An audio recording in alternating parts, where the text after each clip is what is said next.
प्रिय विद्यार्थियों नमस्ते। संस्कृत की ऑनलाइन अध्ययन श्रृंखला में आपका स्वागत है। आप देख रहे हैं आपका अपना यूट्यूब चैनल और मैं हूं डॉक्टर सत्य मुदिता स्नेही, असिस्टेंट प्रोफेसर संस्कृत। हम वैदिक सूक्तों में अब तक अग्नि सूक्त और इंद्र सूक्त का अध्ययन कर चुके हैं और अभी हम हिरण्यगर्भ सूक्त पढ़ रहे हैं। आज हम इसका समापन कर लेंगे। तो इस अंतिम वीडियो में आज हिरण्यगर्भ सूक्त के अंतिम 10वें मंत्र का जो व्याख्या होगी और उसके साथ ही प्रजापति देवता का स्वरूप जो बड़े क्वेश्चन के रूप में पूछा जाता है वो भी इसी वीडियो में शामिल किया गया है। तो देखिए, आपको जैसे विदित है कि प्रजापति जो देवता हैं उनको समर्पित ये है हिरण्यगर्भ सूक्त है और इसका जो ऋग्वेद में नंबर है वो क्या है 10-121, अर्थात यह 10वें मंडल का 121वां सूक्त है। इसमें कुल 10 मंत्र हैं। इसे दशार्च सूक्त भी कहा जाता है क्योंकि इसमें 10 मंत्र हैं। तो देखिए, त्रिष्टुप छंद में यह है और त्रिष्टुप छंद में 11-11 अक्षर होते हैं प्रत्येक पाद में। इस प्रकार कुल 44 अक्षर होते हैं क्योंकि 4 पाद इसमें होते हैं। तो देखिए, हम इसका गायन करते हैं। प्रजापतेन त्वदितान्यन्यो प्रजापतेन त्वदितान्यन्यो विश्वा जातानि परिता बभूव विश्वा जातानि परिता बभूव यत्कामास्ते जुहूतन्नो अस्तु यत्कामास्ते जुहूं तन्नो अस्तु वयं शां पतयोरयीणां।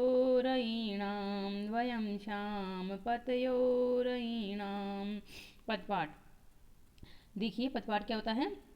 प्रत्येक पद का पृथक पृथक पाठ करना। तो प्रजापते ये यहाँ संबोधन में है। न त्वत एतानि अन्य है, त्वत एतानि अन्य है। त्वत यानी तुमसे, एतानि यानी इनको, इन वर्तमान कालिक पदार्थों को। तो देखिए, यहाँ पे कौन संधि है? त्वत एतानि अन्य में यण संधि है, अन्य है यानी अन्य। विश्वा जातानि परिता बभूव।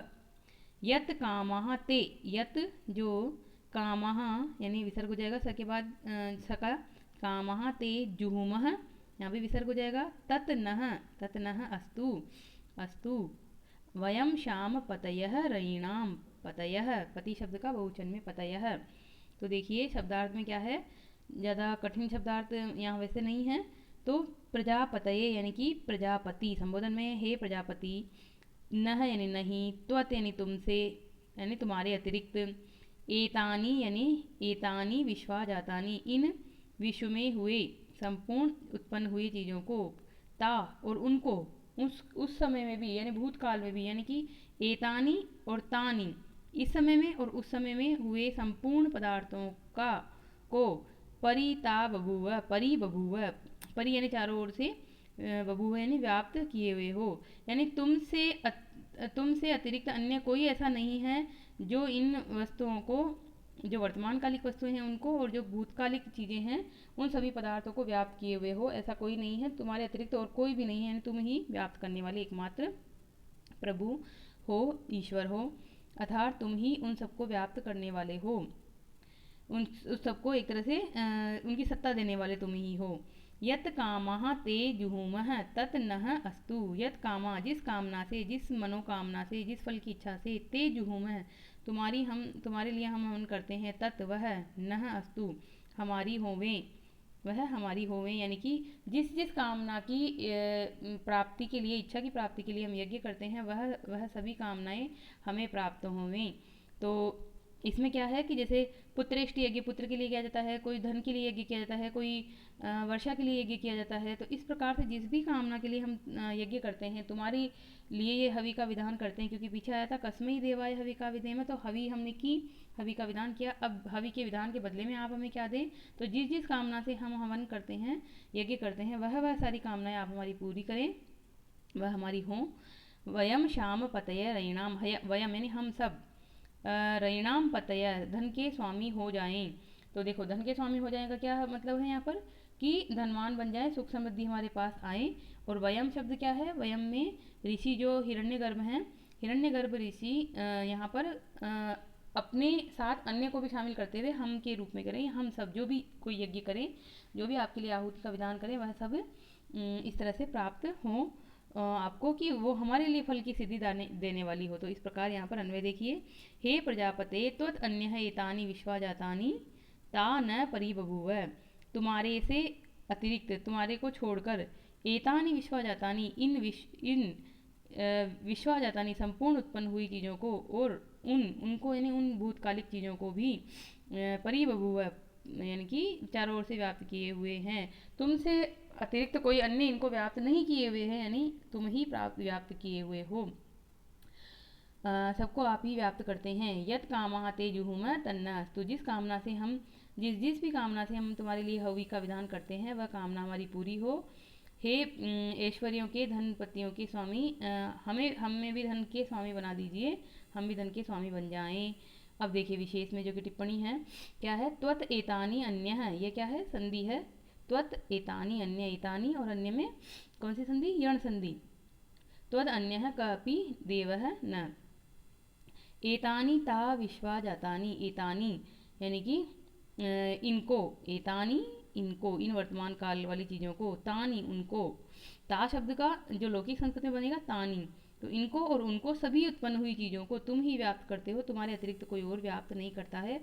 उन सभी वस्तुओं की सत्ता को प्रदान करने वाले आप ही हो। तो ये व्याकरणात्मक टिप्पणी है। तीसरी टिप्पणी को देखिए, न परिबभूव यानी कि परिबभूव यानी व्याप्त करना, और न यानी नहीं करना, यानी कि तुम व्याप्त करते हो, तुमसे छोड़कर अन्य कोई भी उनको व्याप्त नहीं करता है। इस प्रकार का यहाँ पे भाव है।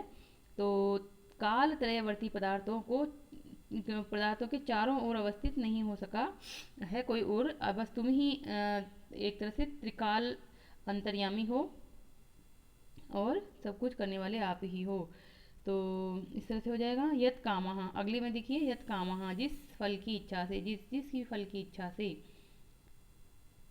जुहुमा है, जुहुमा मतलब हवि प्रदान करें, हवन करें। हु धातु होती है, हु यानी आह्वान के अर्थ में, यानी कि हवि के द्वारा बुलाना, हवन करना।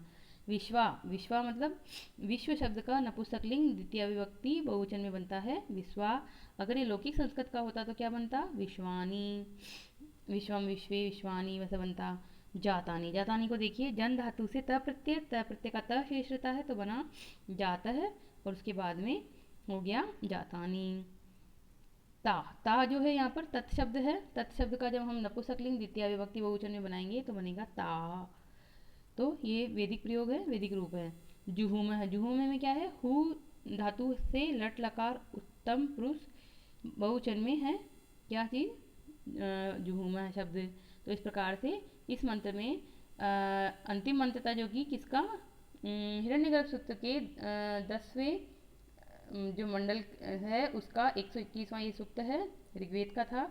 इस प्रकार से हमारा ये 10 ऋचाओं वाला हिरण्यगर्भ सूक्त पूर्ण हुआ, जो कि एक दार्शनिक सूक्त है। अब इस सूक्त के आधार पर हमें हिरण्यगर्भ जो ऋषि हैं वो प्रजापति देवता का स्वरूप किस प्रकार से बताते हैं, उपस्थापित करते हैं, उसको हम देख लेते हैं। क्योंकि परीक्षाओं में बड़ा क्वेश्चन भी आता है कि प्रजापति देवता का स्वरूप लिखिए। तो हमने जो अब तक पढ़ा है उसी के आधार पर हम इनको कुछ बिंदुओं के माध्यम से देख सकते हैं। तो देखिए, प्रजापति शब्द को ही समझ लीजिए आप। तो प्रजा के पति यानी कि प्रजा के, जनता के जो स्वामी हैं, पति हैं, वही प्रजापति हैं। और इसमें सबसे पहले उत्पत्ति के बारे में, आरवी भाव यानी उत्पन्न होना। तो देखिए कि कल्पांत में, यानी कि जब युग जैसे सृष्टि खत्म होती है तो कल्प का जब अंत हुआ उसमें बहुत अधिक जल था, संपूर्ण सृष्टि पर जल ही जल था, यानी कि सुविस्तृत जल राशि ने संपूर्ण सृष्टि को समावृत कर लिया था। तब उसी स्थिति में बीज रूप में स्थित थे हमारे कौन, प्रजापति। तो बीज रूप से स्थित तथा देवताओं के प्राण स्वरूप जो प्रजापति थे, उन्होंने नूतन सृष्टि संपादनार्थ यानी नवीन सृष्टि को करने के लिए उनका आविर्भाव होता है। और यही हमने मंत्र में देखा कि आपह यद बृहति विश्वमायन गर्भम दधाना जनयंती अग्निम ततः देवानां समवर्तत असु एकः कस्मै देवाय हविषा विधेम। ये पीछे हम पढ़ चुके हैं मंत्र में, तो आप इसको याद कर लेंगे और लिखेंगे तो बहुत अच्छे नंबर आपको एग्जाम में मिलेंगे। तो इसको आप कोशिश कीजिएगा कि याद हो जाए। दूसरा पॉइंट देखिए, उत्पादकत्व। उत्पादकत्व में क्या होता है, उत्पादक शक्ति, यानी कि प्रजापति संपूर्ण सृष्टि को उत्पन्न करने वाला है। उसने आनंददायक विशाल जलराशि को उत्पन्न किया, ये हमने देखा। यश्च आपः चंद्रः बृहतिर्जजानः, अपनी महिमा से उस जलराशि को चारों ओर इस प्रकार देखा कि वह षष्टि रूपेण वर्धिष्णु दक्ष प्रजापति को गर्भवत धारण करे और षष्टि की जो समुत्पादिका उष्मा रूपी अग्नि है उसको भी वो उत्पन्न करे। यानी कि षष्टि को उत्पन्न करने वाली जो उष्मा रूपी अग्नि है वो किससे उत्पन्न हुई है, वह उस जल से निकली है। और जल को भी एक तरह से उत्पाद सृजन शक्ति किसने प्रदान की, तो प्रजापति ने प्रदान की है। प्रजापति की कामना रूपी रेतस के बिना अप्रकेत सलील रूपी क्षेत्र में सृष्टि की उत्पत्ति संभव नहीं है। प्रजापति जड़ और चेतन उभयवित जगत का निर्माता है। जितनी भी जड़ वस्तुएं हैं जो चेतना से रहित हैं वह, और जितनी भी चेतन है चीज़ें जो कि मनुष्य, जानवर, पेड़ पौधे, कितने ही तरह के जो स्थलचर, नभचर, उभयचर जीव होते हैं, उन सभी का निर्माता प्रजापति ही है। पर्वत, समुद्र और नदियाँ उसकी महिमा हैं। हमने पीछे मंत्रों में पढ़ा था कि पर्वत नदियों से ही तो उसकी महिमा को गाते हैं, यानी कि अपने जो उनका सामर्थ्य है वो प्रजापति के द्वारा ही दिया गया है। और इनको उसकी महिमा बतलाने का प्रयोजन उन पर उसके कृतित्व को उद्भासित करना है। वह प्राणदाता और बलदाता है। उसी ने पृथ्वी और द्युलोक को उत्पन्न किया है। तो यह पृथिव्या यो वा दिवम सत्य धर्मा जजान, यानी कि जिसने पृथ्वी को और दिव को उत्पन्न किया और जो खुद सत्य स्वरूप वाला है, ऐसा प्रजापति है। हम उस देव को छोड़कर अन्य किस देव की उपासना करें। इस तरह से हमने इसको पढ़ा था। अब देखिए क्या पढ़ रहे हैं हम, तीसरा बिंदु, व्यापकत्व और धारकत्व। यानी व्यापक, कितना व्यापक होगा और वो कितना धारण करने वाला है। तो प्रजापति सब में व्याप्त है, वह अंतर्यामी है। वर्तमान जगत ही नहीं, भूत जगत को भी उसने व्याप्त कर रखा है।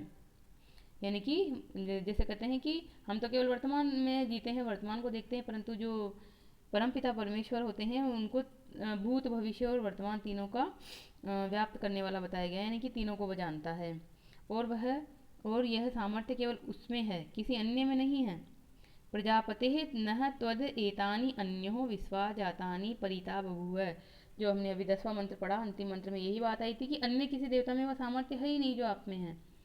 उसके द्वारा द्युलोक और पृथ्वी लोक के दृढ़ बनाए जाने और स्वर्ग लोक तथा नाक लोक, नाक मतलब यानी सूर्य है, यहाँ पर आदित्य हैं, के स्तब्ध यानी स्थिर बनाए जाने के उपयुक्त उल्लेख से भी उसकी धारिका शक्ति हमें पता चलती है कि वो धारण करने वाला भी है। यानी कि उसी ने पृथ्वी को धारण किया, द्युलोक को धारण किया, और उसी ने स्वर्गलोक को स्थिरता प्रदान की, सूर्य को भी स्थित प्रदान किया, यानी सूर्य भी उसी का आधार लेकर चमकता है।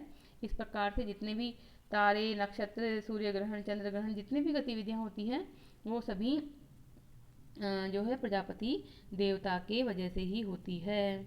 तो हमने ये पढ़ा था मंत्र कि येन द्योरुग्रा पृथ्वी च दृढ़ा, येन स्वस्तभिदं येन नाकः, यो अंतरिक्षे रजसो विमानः, कस्मै देवाय हविषा विधेम। तो इस प्रकार से था। मीनिंग आपको पता होगा, नहीं हो तो पिछले वीडियो को देखिएगा, वहाँ मिल जाएगा। एक स्थल पर प्रजापति को स्पष्टतः पृथ्वी, अंतरिक्ष और द्युलोक का धारक कहा गया है कि उसने ही उसको धारण किया है। तो सदाधार पृथ्वीं द्यामुतेमाम, वह सूर्य का भी आधार है, उसे आधार बनाकर ही सूर्य उदित होता है और प्रकाश फैलाता है। इस प्रकार से जो है प्रजापति का ये व्यापकत्व और धारकत्व स्वरूप है। अब देखते हैं हम प्रजापति का स्वामित्व स्वरूप, यानी कि प्रजापति स्वामी भी है। किस चीज़ का स्वामी है। तो मंत्र एक आया था, हिरण्यगर्भः समवर्तत अग्रे भूतस्य जातः पतिरेक आसीत्। ये प्रथम मंत्र है इस हिरण्यगर्भ सूक्त का। तो आप इसको याद करेंगे, प्रथम मंत्र को तो अवश्य ही याद कीजिएगा क्योंकि बहुत उपयोगी परीक्षाओं के लिए ये। तो प्रजापति सभी प्राणियों का स्वामी है। वह मनुष्यादि द्विपद और अश्वादि चतुष्पद जीवों का स्वामी है। द्विपद यानी 2 पैर वाले, तो मनुष्य के 2 पैर होते हैं, उनका भी वही स्वामी है। और चतुष्पद यानी कि जो गाय, बैल, बकरी, घोड़ा इत्यादि जो 4 पैरों वाले जीव उन सबका भी वही स्वामी है। प्राणियों के जन्म और मृत्यु दोनों ही उसके अधिकार में है। यानी कि जन्म भी उसकी छाया के समान है और मृत्यु भी उसकी छाया के समान है, यानी कि दोनों ही उसके ही हैं। हमने पढ़ा था पीछे मंत्रों में कि मनुष्य तो क्या उसके स्वरूप को तो देवता भी मानते हैं, उसके शासन को तो देवता भी मानते हैं। तो यही इस मंत्र में बताया जा रहा है कि य आत्मदा बलदा यस्य विश्व उपासते प्रसिशं यस्य देवा यश्छायामृतं यस्य मृत्युर्कस्मै देवाय हविषा विधेम। तो इस प्रकार से यह है कि जीवधारियों, देवताओं और विविध लोकों पर ही उसका आधिपत्य नहीं है, वह दिशाओं और विदिशाओं का भी स्वामी है। द्युलोक और पृथ्वीलोक भी मन से कांपते हुए उसकी ओर देखते हैं। जो मंत्र था हमें पढ़ा था पीछे कि यम क्रंदसी अभ्य तस्तभाने अभ्यक्षेताम मनसा रेजमाने। तो रेजमाने अर्थ का दो मीनिंग होता है कि चमकना भी अर्थ होता है और कांपना भी अर्थ होता है। तो मन से कांपते हुए यानी कि क्योंकि पृथ्वी और जो द्युलोक हैं वो उसके प्रभाव को मानते हैं, उसके प्रभाव से वो कांपते हैं। तो इस प्रकार से वहाँ भाव आया था पिछले मंत्रों में। तो इस प्रकार यहाँ पर स्वामित्व उनका भाव मतलब स्वामित्व स्वरूप भी है प्रजापति का। इस प्रकार स्पष्ट है कि प्रजापति संपूर्ण समुत्पन्न सृष्टि का एकमात्र अधिपति है। तो इस प्रकार आप प्रजापति स्वरूप को लिख सकते हैं। फिर आगे हम देखते हैं एक तरह से इसका अंतिम जो है स्वरूप है दातृत्व। दातृत्व मतलब देने वाला, दाता। दाता किस चीज़ का दाता? तो प्रजापति सभी प्रकार की सुख समृद्धि का दाता है। प्रजापति देवता बाधाओं से मुक्त करने वाला है। कष्ट निवृत्ति करने हेतु उससे प्रार्थना की जाती है। क्या प्रार्थना की जाती है? कि मानो हिंसित, यानी आप हमारी हिंसा ना करें, सभी प्रकार के कष्टों का नाश करें, किसी प्रकार की विपत्ति, रोग इत्यादि हमें ना दें। वह कामनाओं की पूर्ति करने वाला है, धन समृद्धि इत्यादि को प्रदान करने वाला है। इस प्रकार ये जो हैं प्रजापति उनके लिए अंतिम जो मंत्र था उसमें यही कहा गया था अंतिम पंक्ति में, यत् कामास्ते जुहुमस्तन्नो अस्तु वयम श्याम पतयो रयिणाम। यानी कि हम जिस भी कामना से आपका यज्ञ करते हैं वही सब कामनाएं हमें प्राप्त हों। यानी कि हम धनवान बने, पुत्रवान बने, पुत्रवती बने, सुख समृद्धि से रहें, किसी प्रकार के जो आपदाएं हैं वो हमें परेशान ना करें। इस प्रकार से हमने हिरण्यगर्भ सूक्त को 10 मंत्रों को पढ़ लिया है। और इस 10 मंत्रों के आधार पर आपके किस प्रकार के क्वेश्चन बनेंगे तो क्वेश्चन जान लीजिए। इसमें आपके क्वेश्चन बनता है कि सबसे बड़ा क्वेश्चन जो 15 नंबर में आता है कि प्रजापति देवता का स्वरूप प्रस्तापित कीजिए, या फिर आ जाएगा कि कस्मै देवाय हविषा विधेम, ये पंक्ति किस सूक्त से ली गई है। या फिर क्या आएगा कि इसके जैसे हिरण्यगर्भ सूक्त का ऋग्वेद में कौन सा नंबर है, तो उसमें आपको पहचानना पड़ेगा। तो ये नंबर बहुत जरूरी है, 10-121 हिरण्यगर्भ सूक्त का नंबर है। हिरण्यगर्भ सूक्त में जो मंत्र हैं वो कौन से छंद में हैं? तो त्रिष्टुप छंद में हैं। और इसमें ऋषि कौन है? हिरण्यगर्भ स्वयं ऋषि हैं। और इसके देवता कौन हैं? तो देवता हैं प्रजापति। पर प्रजापति कैसे? तो क संज्ञक प्रजापति, क नाम वाले प्रजापति। और क नाम वाले प्रजापति का क्या मतलब है कि जिस प्रकार से जो हमारी वर्णमाला होती है उसमें क अक्षर प्रथम में आता है, उसी प्रकार सृष्टि में सबसे पहले हिरण्यगर्भ उत्पन्न हुए। और उत्पन्न होते ही उन्होंने अपने प्रभाव से संपूर्ण जो पृथ्वी थी, जो ब्रह्मांड था, उस पर अपना स्वामित्व स्थापित कर लिया। इस प्रकार से एक दार्शनिक सूक्त है। और इस दार्शनिक सूक्त में जो हमें अन्य दार्शनिक सूक्त मिलते हैं जैसे कि पुरुष सूक्त या नासदीय सूक्त, वहाँ से यहाँ पे सामने मिलती है। पुरुष सूक्त इत्यादि में भी उस का स्वरूप इसी प्रकार से बताया गया है कि उसका कोई निर्वचन ही नहीं किया जा सकता, उसे जाना ही नहीं जा सकता। नेति नेति से उसका उपदेश किया गया है उपनिषदों में, अर्थात वह नहीं है, नहीं है। हम नहीं जानते वो कौन है, किस प्रकार का है, बस इतना ही है कि वह नहीं है, नहीं है, यानी कि वह अनिर्वचनीय है। परंतु अनिर्वचनीय होने के बाद भी हम उसके महत्व को नहीं नकार सकते। उसके महत्व को मानने के लिए हम उसके किए गए कार्यों का स्मरण करते हैं कि उसने क्या क्या किया। तो जिस प्रकार से कोई घड़ा हमने देखा और उस घड़ा के बारे में हम सोचते हैं कि इसको बनाने के लिए कोई ना कोई कुम्हार होगा, तो कुम्हार को भी प्रजापति कहा जाता है, आपको पता है। तो यहाँ वहाँ से वही यहाँ पर प्रजापति है कि जिस प्रकार से कुम्हार जो है विविध प्रकार के बर्तनों का निर्माता है, उसी प्रकार से ये प्रजापति जो है इस संसार की विविध प्रकार की वस्तुओं का निर्माता है। इस प्रकार ये है मंत्र दार्शनिक सूक्त है। और इसमें जिस प्रकार की सृष्टि प्रक्रिया के बारे में बताया गया है वह सृष्टि प्रक्रिया वैज्ञानिक पद्धति से भी मान्य है आज की तारीख में, क्योंकि विज्ञान भी यही मानता है कि जब प्रारंभ में प्रलय था तब वो जल ही जल था और उसके बाद ही क्रमशः सृष्टि हुई। तो सबसे पहले जल के जीव बने जो कि जल में ही रहते थे, उसके बाद उभयचर जीव बने, जैसे कि कछुआ तो जल में भी रह सकता है और स्थल पर भी आ जाता है। और उसके बाद में स्थलचर जीवों का विकास हुआ, जो कि पानी में नहीं रहते हैं, स्थल पे रहते हैं। तो इस प्रकार क्रमशः जैविक सृष्टि आगे बढ़ी है। और इसके जो हैं करने वाले वो, क्योंकि ये ऋग्वेद में क्या होता है, ऋचाएँ, ऋचाएँ मतलब स्तुति गान है। तो स्तुति अर्थात किस किस देवता के लिए वहाँ पे कहा गया है, तो कहीं पर इंद्र के लिए कहा गया है, कहीं पर अग्नि के लिए कहा गया है। अभी हम यहाँ पर हिरण्यगर्भ के लिए कह रहे हैं, और हम और आगे और पढ़ेंगे अभी वाक सूक्त और इन सब में अलग अलग देवों को समर्पित ये होते हैं। तो आपके लिए मेरा यही कथन है कि पढ़ते रहिए और नोट्स कॉपी में लिखते रहिए। अगर आप इस चैनल पर पहली बार आए हैं तो सबसे पहले सब्सक्राइब बटन को क्लिक कर दीजिए। वहाँ पर बेल आइकन भी होता है, तो उसको भी दबा के दीजिए। उस पर ऑल शब्द को क्लिक करके नोटिफिकेशन को ऑन कर दीजिए, ताकि नोटिफिकेशन ऑन करने के बाद आपको जो भी वीडियो हम डालेंगे इस चैनल पर वो सब आपको तुरंत मिल जाएंगे। और आपको अगर ये वीडियो अच्छा लगा तो आप इसको लाइक कर दीजिए। और अगर आप इस ज्ञान राशि को अन्य तक पहुंचाना चाहते हैं, उसके माध्यम बनना चाहते हैं कि आपके द्वारा ये किसी और के पास पहुंचे, तो आप इसको शेयर भी कर दीजिए और फॉरवर्ड कर दीजिए। और आप जानते ही कि विद्या क्या है, एक ऐसा अनोखा धन है जो जितना हम बांटते हैं उतना बढ़ता है। तो इसको भी आप फैला सकते हैं।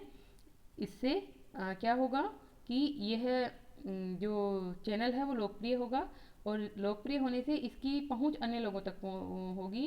इसमें यही होता है यूट्यूब में कि जो वीडियो अच्छा होता है वो सबसे ऊपर दिखाया जाता है, उसके द्वारा स्वतः ही रिकमेंड किया जाता है। तो मुझे लगता है कि ये वीडियो अच्छा है, बहुत मेहनत से बनाया जा रहा है। इसमें जो सामग्री आपके लिए प्रस्तुत की जा रही है स्क्रीन पर, वह भी संपूर्ण सामग्री है। आप पुस्तक लेकर ना भी बैठें तो भी अपना कॉपी पेन लेकर बैठें, उससे आपको संपूर्ण सामग्री मिलेगी। बहुत बेस्ट ये नोट्स हैं और आपकी कंप्लीट ये पढ़ाई हो जाएगी। किताबें खरीद सकते हैं तो खरीद लीजिए, परंतु मुझे पता है कि बहुत सारे विद्यार्थी किताबें नहीं खरीद पाते हैं। तो किताबों के नहीं होने पर भी आपकी पढ़ाई में कोई बाधा नहीं होगी। आप सिर्फ अपना कॉपी और पेन लीजिए और यहाँ पर जितनी चीज़ें लिखी हुई है उन सबको लिख लीजिए अपनी कॉपी में। प्रतिदिन का आधे घंटे का वीडियो है, आधे घंटे में आपकी बहुत अच्छी पढ़ाई हो सकती है रोज़। तो आप इसको देखते रहिए। और आज हिरण्यगर्भ सूक्त पूरा हो गया है। कल हम किसी अन्य सूक्त या अन्य टॉपिक के साथ मिल सकते हैं, तो मिलेंगे ज़रूर। तब तक के लिए धन्यवाद। पढ़ते रहिए।